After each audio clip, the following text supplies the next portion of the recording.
جیسے ہی رانیہ نے کمرے کا دروازہ کھولا تاکہ قاسم کے استری شدہ کپڑے بیڈ پر رکھ سکے، عین اسی وقت قاسم واش روم سے باہر آیا تھا۔ کمر پر تولیہ باندھا ہوا تھا۔ اسے دیکھتے ہی رانیہ کا رنگ اڑ گیا۔ اس نے جلدی سے کپڑے بیڈ پر رکھے اور واپس پلٹنے لگی۔ تبھی قاسم نے اس کی کلائی پکڑ کر اس کو اپنی طرف کھینچ لیا۔ وہ اچانک اس کے سینے سے لگ گئی۔ قاسم پلیز چھوڑ دیں مجھے۔ رانیہ کی رنگت اڑی ہوئی تھی۔ وہ بولا، بیوی ہو تم میری، مجھے دیکھتے ہی آنکھیں کیوں بند کر لیتی ہو؟ مجھ سے پیچھے کیوں ہٹتی ہو؟ کیا وجہ ہے؟ مجھے بتاؤ۔ میاں بیوی ایک دوسرے کے بغیر اتنی آسانی سے صبر نہیں کر سکتے۔ میری قربت پر تمہارا رنگ کیوں اڑ جاتا ہے؟ کیوں میرے صبر کا امتحان لے رہی ہو؟ یاد رکھنا، جس دن میرا صبر ختم ہو گیا تو پھر میں تمہارے آنسوؤں کی بھی پرواہ نہیں کروں گا۔ ان کی شادی کو 1 مہینہ ہونے والا تھا، مگر اب تک قاسم کو ازواجی زندگی کا وہ سکون نہیں ملا تھا جس کی وہ امید رکھتا تھا۔ جب بھی وہ رانیہ کے قریب جاتا وہ گھبرا جاتی، اس کا چہرہ زرد پڑ جاتا اور کبھی کبھی چیخنے لگتی۔ قاسم اس کی کیفیت دیکھ کر خود بھی پریشان ہو جاتا اور فوراً اسے تسلی دینے لگتا۔ اسے سمجھ نہیں آتا وہ ایسا کیوں کرتی ہے۔ کبھی وہ سوچتا شاید وہ جان بوجھ کر اسے اپنے قریب نہیں آنے دیتی، مگر پھر یہ خیال جھٹک دیتا کہ آخر وہ ایسا کیوں کرے گی۔ شادی کی رات رانیہ بے حد گھبرائی ہوئی بیٹھی تھی۔ قاسم مسکراتا ہوا کمرے میں داخل ہوا۔ سب لوگ ان کی جوڑی کی تعریف کر رہے تھے۔ قاسم کو تو رانیہ کو بھرپور دیکھنے کا موقع بھی نہ ملا تھا۔ کمرے میں آ کر وہ کچھ دیر اسے دیکھتا رہا۔ رانیہ کی دل کی دھڑکنیں تیز ہو گئیں۔ رانیہ، تم بہت حسین لگ رہی ہو۔ جی چاہتا ہے کہ آج بس تمہیں دیکھتا ہی نہ ہوں۔ اسے جیب سے انگوٹھی نکالی۔ اپنا ہاتھ دو۔ رانیہ نے اپنا ہاتھ اپنی گود میں رکھ دیا۔ آپ بیڈ پر رکھ دیں، میں خود پہن لوں گی۔ قاسم نے مسکرا کر اس کا ہاتھ پکڑا اور انگوٹھی پہنا دی۔ تم کچھ نہیں کہو گی؟ رانیہ دھیمی آواز میں بولی، مجھے ڈر لگتا ہے، آپ مجھ سے دور رہیں۔ قاسم نے اسے سمجھانے کی بے حد کوشش کری۔ اسے لگا شاید فطری گھبراہٹ ہے۔ رانیہ کپڑے بدلنے کے بہانے واش روم چلی گئی۔ وہ بے چینی سے زیورات اتارتی رہی۔ سرد موسم کے باوجود اس کے ماتھے پر پسینہ تھا۔ چند دن قاسم نے اسے کچھ نہیں کہا، صرف باتیں کرنے کی کوشش کرتا رہا، مگر جب بھی وہ قریب آنے کی کوشش کرتا رانیہ گھبرا جاتی، رونے لگتی اور ہاتھ جوڑ کر دور رہنے کی درخواست کرتی۔ قاسم کا صبر آہستہ آہستہ کم ہوتا جا رہا تھا۔ وہ خود کو سمجھاتا کہ شاید وقت کے ساتھ سب ٹھیک ہو جائے گا۔ اکثر رانیہ رات کو دیر سے کمرے میں آتی، کبھی بہانہ بناتی کہ امی کی طبیعت ٹھیک نہیں، کبھی کہ کچن میں کام ہے۔ قاسم انتظار کرتا رہتا۔ وہ تھکن یا سر درد کا بہانہ کر لیتی۔ ایک رات قاسم نے سوچ لیا کہ آج وہ اس معاملے کو حل کرے گا۔ رانیہ بستر پہ لیٹی تھی۔ وہ آیا تو اس نے کہا، آپ آج دیر سے آئے ہیں۔ کھانا کھانے کے بعد انہوں نے چائے پی۔ ماحول کچھ دیر خوشگوار رہا، پھر رانیہ لیٹ گئی۔ قاسم بھی اس کے قریب آ کر لیٹ گیا۔ اس نے آہستہ سے اس کے بالوں کو چھوا۔ رانیہ سہم گئی اور اسے پیچھے ہٹنے کو کہا، مگر آج قاسم کا ارادہ مختلف تھا۔ اس نے اسے اپنی طرف کیا۔ رانیہ کے چہرے پر گھبراہٹ تھی۔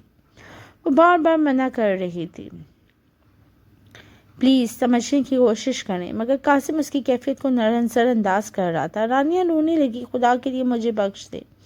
قاسم کے اندر کا ضبط ٹوٹ رہا تھا، مگر جب رانیہ مسلسل پیچھے ہٹنے کی کوشش کر رہی تھی، وہ بار بار کہہ رہی تھی کہ اسے ڈر لگتا ہے اور وہ اس کے لیے تیار نہیں ہے، پیچھے ہٹا رہی تھی۔ لیکن قاسم کی عمر 27 برس کی تھی۔ اس کی شادی اس کی ماں نے بڑے شوق اور ارمانوں سے کی تھی، کیونکہ وہ اپنی ماں کا اکلوتا بیٹا تھا۔ اس کے والد کا انتقال اس کے بچپن میں ہی ہو گیا تھا، تو اماں اسے اپنے ساتھ ماموں کے گھر لے آئی تھی۔ ماموں کے گھر کے اوپر والے حصے میں وہ مقیم ہو گئے تھے، کیونکہ اماں کا بھی اس گھر میں حصہ تھا، اس لیے ماموں نے انہیں اوپر والا پورشن رہنے کے لیے دے دیا تھا۔ وہ دونوں ماں بیٹا وہیں رہنے لگے اور اپنی گزر بسر کرنے لگے۔ اماں ایک اسکول میں پرنسپل تھیں اور ان کی ایک اچھی تنخواہ تھی، یوں انہیں مالی طور پر کسی مشکل کا سامنا نہیں کرنا پڑا۔ کچھ اس کے ابو کے چھوڑے ہوئے اثاثے بھی ان کے کام آ رہے تھے اور اس طرح ان کے حالات قدرے بہتر تھے۔ قاسم تعلیمی میدان میں بہت اچھا تھا اور ہمیشہ پوزیشن لیتا تھا، اس لیے اسے انجینئرنگ کے شعبے میں جانے کا سوچا اور بڑی امتیازی نمبروں سے اس نے میکینیکل انجینئرنگ پاس کر لی۔ اس دن اماں کا چہرہ خوشی سے تمتما رہا تھا، وہ بہت خوش تھیں کیونکہ وہ ہمیشہ اسے کسی اچھے مقام پر دیکھنا چاہتی تھی۔ اب انہیں امید تھی کہ اسے بہت جلد ایک اچھی نوکری مل جائے گی اور وہ اپنی زندگی میں سیٹل ہو جائے گی۔ اماں کی امیدوں کا واحد مرکز ہی قاسم تھا، یہی وجہ تھی کہ جیسے ہی اس نے انجینئرنگ پاس کی تو اسے کئی اداروں سے نوکری کی آفر ہوئی اور پھر اس نے ایک اچھی آفر قبول کر لی اور یوں اس کی عملی زندگی کا آغاز ہو گیا۔ اسی دوران اماں کو اس کی شادی کا شوق چڑھا اور وہ اسے شادی پر اکسانے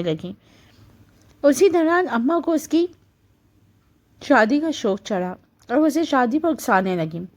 اور اکثر اس کی پسند کے بارے میں پوچھتی، لیکن سچ یہ تھا کہ قاسم کو کوئی بھی لڑکی پسند نہیں تھی، نہ ہی اس نے اس کے بارے میں کبھی سوچا تھا۔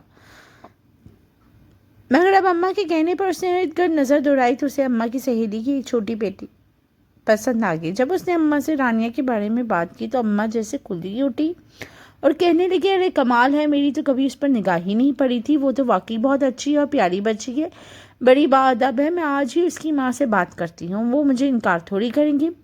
چنانچہ اماں نے جیسے ہی رانیہ کی ماں سے بات کی تو ان کی طرف سے فوراً ہاں میں جواب آ گیا، کیونکہ انہیں بھی معلوم تھا کہ قاسم ایک پڑھا لکھا اور سلجھا ہوا لڑکا ہے اور عام لڑکوں کی طرح اس میں کوئی برائی نہیں۔ یوں قاسم کی شادی جلد ہی طے ہو گئی۔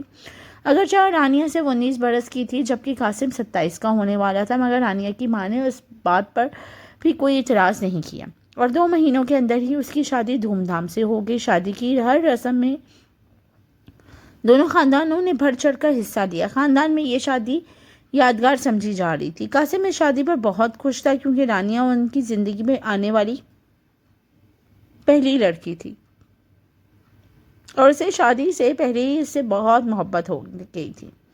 لیکن جیسے ہی وہ اس کے قریب ہوا اور اس کے دوپٹے کی طرف ہاتھ بڑھایا تو رانیہ نے ایک دم سائڈ ٹیبل پر رکھا ہوا لیمپ اٹھا کر اس کے سر پہ ہی دے مارا۔ قاسم کی چیخ بلند ہو گئی اور رانیہ نے دوسری بار بھی یہی حرکت کی۔ قاسم بے ہوش ہو گیا اور نہ جانے کتنی دیر بعد اسے ہوش آیا، مگر جب ہوش آیا تو اس نے خود کو ہسپتال میں پایا۔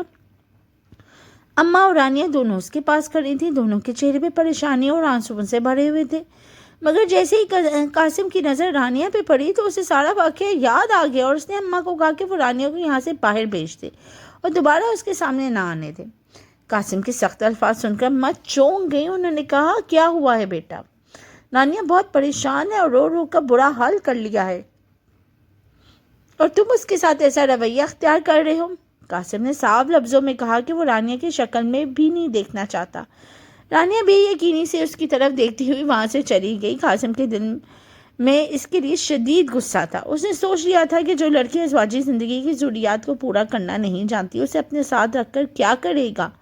2 دن بعد اسپتال سے گھر آتے ہی اس نے اماں سے صاف کہہ دیا کہ وہ رانیہ کے ساتھ آگے نہیں چل سکتا، جو کچھ اس نے کیا ہے وہ بھلا نہیں سکتا۔ اس کی نظر میں میری کوئی عزت نہیں رہی، اس لیے وہ جلد ہی رانیہ کو طلاق دینے والا ہے۔ اماں نے کہا کہ تمہارا دماغ تو درست ہے، شادی اس لیے نہیں کی جاتی کہ طلاق دے دی جائے، کیا گزرے گی اس بچی پر؟ وہ سب کچھ چھوڑ کر تمہارے لیے آئی ہے۔ قاسم نے کہا، امی آپ کو نہیں معلوم میں پچھلے 1 مہینے سے کس اذیت سے گزر رہا ہوں۔ اماں نے اسے سمجھایا کہ کوئی انتہائی فیصلہ کرنے سے پہلے ایک بار رانیہ کو صفائی کا موقع دے دیں، اگر پھر بھی بات سمجھ میں نہ آئے تو وہ اس کے ساتھ کھڑی ہوں گی۔ لیکن قاسم نے صاف انکار کر دیا، وہ رانیہ کی شکل بھی نہیں دیکھنا چاہتا تھا اور رانیہ کو اس نے 2 دن پہلے ہی میکے بھیج دیا تھا اور وہ 2 دنوں میں ہی رانیہ نے ایک بار بھی فون نہیں کیا تھا، نہ معذرت کی تھی۔ قاسم نے وکیل کو طلاق کے کاغذات تیار کرنے کا کہہ دیا، مگر جب بھی وہ فائل کھولتا اس کے ہاتھ کانپنے لگتے اور وہ فائل واپس دراز میں رکھ دیتا۔ 1 مہینہ گزر گیا۔ ایک دن جب وہ گھر آیا اور کمرے میں داخل ہوا تو اسے محسوس ہوا جیسے وہاں پہ کوئی موجود ہے۔ اس نے دیکھا تو رانیہ ہی کھڑی تھی۔ قاسم غصے سے اس کی طرف بڑھا اور سخت لہجے میں بولا، یہاں آنے کی ہمت کیسے ہوئی؟ اس نے اس کا بازو پکڑ کر جھنجھوڑا تو رانیہ کی آنکھوں میں آنسو آ گئے۔ وہ روتے ہوئے بولی کہ وہ معافی مانگنے آئی ہے، اسے اپنی غلطیوں کا احساس ہو گیا ہے۔ اس نے اعتراف کیا کہ اس نے قاسم کے ساتھ زیادتی کی اور اپنی سہیلیوں کی باتوں میں آ کر غلط رویہ اختیار کیا۔ اسے بتایا کہ سہیلیوں نے اسے ڈرا دیا تھا کہ پہلی رات بہت تکلیف دہ ہوتی ہے عورت کو بہت درد سہنا پڑتا ہے. کبھی کبھی لڑکیاں اسپتال تک پہنچ جاتی ہیں اور مرد رحم ہی نہیں کھاتا. ان باتوں سے وہ بہت زیادہ خوفزدہ ہو گئی تھی. وہ کم عمر تھی اور اسے ازدواجی زندگی کی نزاکتوں کا علم ہی نہیں تھا. اس لیے وہ گھبرا گئی اور بیوقوفی کر بیٹھی. اگر اسے اندازہ ہوتا کہ اس کے رویے سے ان کے درمیان درار پڑ جائے گی تو وہ کبھی ایسا نہ کرتی. رانیہ کی آنکھوں میں سچا پچھتاوا تھا. قاسم اسے دیکھتا رہ گیا اور اسے اندازہ ہو گیا کہ اس نے جان بوجھ کر ایسا نہیں کیا تھا. وہ ناسمجھ تھی، ڈر گئی تھی اور غلط مشوروں میں آ گئی تھی. اگر اسے ازدواجی زندگی کی نزاکتوں کا علم ہوتا تو شاید وہ ایسا نہ کرتی. اس دن بھی جب قاسم نے اس کی ناک کو نظر انداز کر کے اپنی مرضی مسلط کرنی چاہیے تو وہ بوکھلا گئی اور اپنے بچاؤ میں وہ گلدان اٹھا کے اس کے سر پر دے مارا. یہ اس کا دفاع تھا، مگر اس کی یہ لیے بہت بڑی غلطی بھی تھی، کیونکہ اس گلدان سے قاسم کو ایسی چوٹ لگ سکتی تھی کہ اس کی جان بھی جا سکتی تھی. اس سب کے باوجود قاسم نے اسے ایک موقع دینے کا فیصلہ کر لیا، کیونکہ اتنے دن اس سے دور رہنے کے بعد اسے بھی احساس ہو گیا تھا کہ وہ رانیہ کے بغیر زندہ نہیں رہ پائے گا. وہ اس کا بہت خیال بھی رکھتی تھی، اس لیے وہ اچانک اٹھا اور اس نے رانیہ کو اپنے ساتھ لگا دیا. وہ بے تحاشا رو رہی تھی. قاسم نے اس کا سر اپنے سینے سے لگا کر آہستہ آہستہ سہلاتے ہوئے کہا کہ اب تک زندگی میں جو کچھ بھی ہو چکا ہے وہ سب بھلا کر وہ ایک نئی شروعات کریں گے، اور اسے امید ہے کہ وہ ایک اچھی اور خوشگوار زندگی گزاریں گے. قاسم نے محبت سے رانیہ کو اپنے ساتھ لگایا تو وہ بھی کہنے لگی کہ وہ اس سفر میں قدم بقدم اس کے ساتھ چلنے کو تیار ہے. وہ اپنی پچھلی غلطیوں کا ازالہ کرنا چاہتی ہے اور اس کی زندگی کو خوشیوں سے بھر دینا چاہتی ہے. رانیہ کی میں محبت بھری بات سن کر قاسم کا دل شاد ہو گیا اور وہ مطمئن ہو گیا. کمرے کی روشنی مدھم تھی، پردے آدھے کھلے تھے اور باہر گلی کے بلب کی پیلی روشنی دیوار پہ لمبے سائے بنا رہی تھی. وہ ایک طرف لیٹی تھی، سیدھی جیسے نیند اس کی آنکھوں سے ناراض ہو. سانس باقاعدگی تھی مگر دل کی دھڑکن تیز تھی. اس کے بال تکیے پہ بکھرے تھے اور آنکھیں چھت پر جمی ہوئی تھیں. آج خوف کے باوجود اس نے قاسم کو روکا نہیں تھا. اگرچہ اس کا وجود کپکپا رہا تھا، اس نے آنکھیں زور سے بند کر لی تھیں.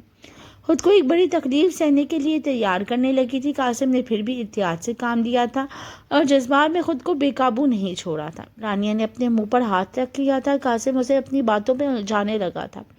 رانیہ کچھ بھی نہیں ہوگا، وہ اسے تسلی دیتا رہا. قاسم سو چکا تھا مگر رانیہ کی آنکھوں میں نیند کا شائبہ تک نہ تھا. وہ خاموشی سے آنسو بہا رہی تھی. ایک تکلیف کا احساس تھا. قاسم کہتا تھا تکلیف نہیں ہوگی مگر اسے ہوئی تھی، اور اس نے اپنے برابر میں سوئے ہوئے قاسم کو دیکھا جو گہری اور مطمئن نیند سو رہا تھا. شاید پچھلے 1 مہینے کی نیند پوری کر رہا تھا. اسے لگا جیسے وہ بالکل تنہا ہو گئی ہے. اتنی غربت کے بعد بھی اگر انسان خود کو اکیلا محسوس کرے تو پھر فاصلے کس چیز کو کہتے ہیں. شادی سے پہلے اس نے یہ سب ایسا نہیں سوچا تھا. اس نے سمجھا تھا کہ ساتھ ہونے کا مطلب سمجھا جانا ہوتا ہے، کہ ایک دوسرے کے قریب ہونا صرف جسمانی نہیں بلکہ دل کا بھی ہوتا ہے.